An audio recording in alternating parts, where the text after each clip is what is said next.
আসসালামু আলাইকুম প্রিয় শিক্ষার্থীরা, আরেকটা নতুন ভিডিও নিয়ে তোমাদের সামনে হাজির হলাম। আমি মোহাম্মদ বিল্লাল সরকার, বর্তমানে পড়াশোনা করছি রাজশাহী বিশ্ববিদ্যালয়ে। তো তোমরা কিন্তু অনেকজনই ফার্স্ট টাইম চান্স পাওনি এবং রেজাল্ট কম রয়েছে, সিরিয়াল পিছনে রয়েছে। তো তোমাদের কিন্তু এখন ডিপ্রেশনে চলে যাচ্ছে। এখন তোমরা কিভাবে তোমাদের মানে আইডেন্টিটি যে ক্রাইসিস সেটা কিন্তু তোমরা ভুগতেছো। তো তোমাদের কিন্তু সেকেন্ড টাইম এখনো সুযোগ রয়েছে।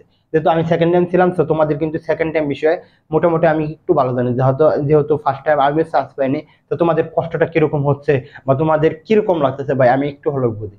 তো আজকে আমি তোমাদের দেখানোর চেষ্টা করবো। আশা করি তোমাদের আমার এই প্রস্তুতির ক্ষেত্রে, আমার সেকেন্ড টাইম প্রস্তুতির ক্ষেত্রে তোমাদের অবশ্যই ভালো লাগবে এবং তোমরা এইখান থেকে মোটিভেট হতে পারবে এবং সেকেন্ড টাইমের জন্য প্রস্তুতি নিতে পারো। দেখো, আমি ফার্স্ট টাইমের যদি কথা বলি, ফার্স্ট টাইম আমি যে 2021 সালে পরীক্ষা দিয়েছিলাম হচ্ছে ইন্টারে পরীক্ষা দিলাম। কিন্তু ইন্টারে পরীক্ষা দেওয়ার কারণে সামনে ছিল আমাদের করোনার কারণে কিন্তু আমরা অনেক একটি মানে সেশন জট প্লাস হচ্ছে যে 3 সাবজেক্টে পরীক্ষা দিয়েছিল, পড়াশোনা করি নাই, তখন কিন্তু একটি অনেক গ্যাপ পড়েছিল। তখন আমাদের কিন্তু 2022 সালে আসলে কি 2022 সালে আমরা পরীক্ষা দিলাম। আমাদের পরীক্ষার জন্য আসলে আমি ভর্তি হলাম একটি কোচিং এ, নাম বলার দরকার নেই। আমি কিন্তু ভর্তি হলাম কি কোচিং এ। এই কোচিং এ ভর্তি হওয়ার পর যেটা হলো যে যে কোচিং এ ভর্তি হওয়ার পর যে সিট গুলো দিত, তখন কিন্তু আমি সেই সিট গুলো পড়াশোনা করি নাই। অর্থাৎ একটা সিটের জন্য কিন্তু 2 দিন সময় থাকে। তো সেই 2 দিন কিন্তু আমি তেমন পড়াশোনা করি নাই। তো এই জন্য কিন্তু আস্তে আস্তে আমার সিট মানে জমা হতে থাকে। যারা চান্স পাবে না, এরকম আমার মতনই তোমাদের অনেক হয়েছে। তো এরকম কিন্তু সিট জমা হতে থেকেছিল। তখন কিন্তু আমার যে কোচিং এর পড়াশোনা সেটা আর ভালো লাগে না। যখন থেকে দেখলাম যে 6 থেকে 7টা সিট গেল গা, তখন কিন্তু আমি বুঝে নিলাম যে আমার পক্ষে এই বিশ্ববিদ্যালয়ে চান্স পাওয়া সম্ভব না। তো আমি কিন্তু তখন আস্তে আস্তে আমি বাসায় পড়াশোনা করতাম একটু একটু। তখন আমি পরীক্ষা দিলাম প্রথম ডিইউ, ঢাকা বিশ্ববিদ্যালয়। ঢাকা বিশ্ববিদ্যালয়ে ফেল।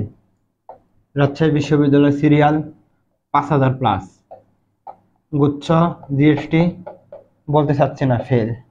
পরে হচ্ছে বিউপি, বিউপি দেয়নি।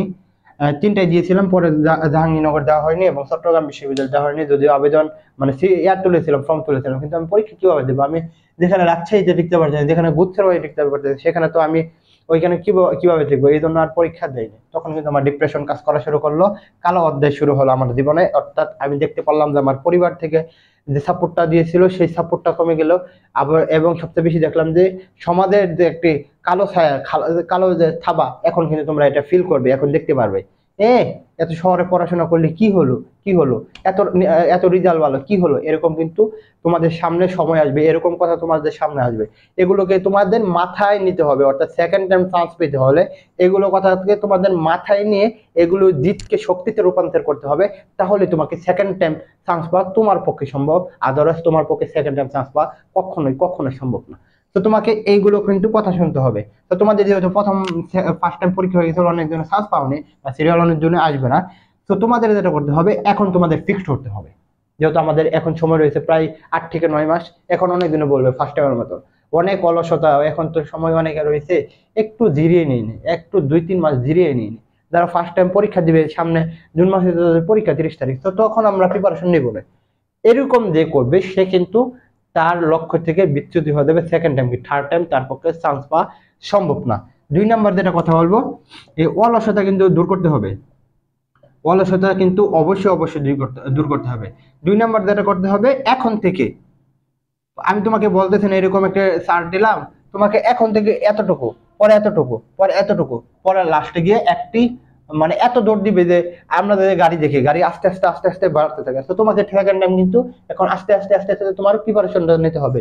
এখন 2 ঘন্টা, 2 দিন পরে 4 ঘন্টা, পরের দিন 6 ঘন্টা, এভাবে 8 থেকে 10 ঘন্টা তোমাকে অবশ্যই প্রস্তুতি নিতে হবে। তখন কিন্তু তোমার এই বিশ্ববিদ্যালয়ে চান্স পাওয়া সম্ভব হবে।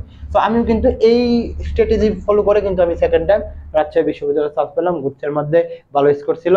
তো এটাই ছিল কিন্তু আমার সেকেন্ড টাইম প্রস্তুতি। আর তোমাদের সামনে কিন্তু যে সেকেন্ড টাইম বেস আসবে ইনশাল্লাহ। তোমরা কি ধরনের বেস চাও, অর্থাৎ তোমাদের কি বিষয় লাগবে বেসের মধ্যে, সেই বিষয়ে তোমরা কথা বলবে কমেন্ট বক্সে। আর তোমরা অবশ্যই চ্যানেলটা সাবস্ক্রাইব করে আমাদের পাশে থাকবে।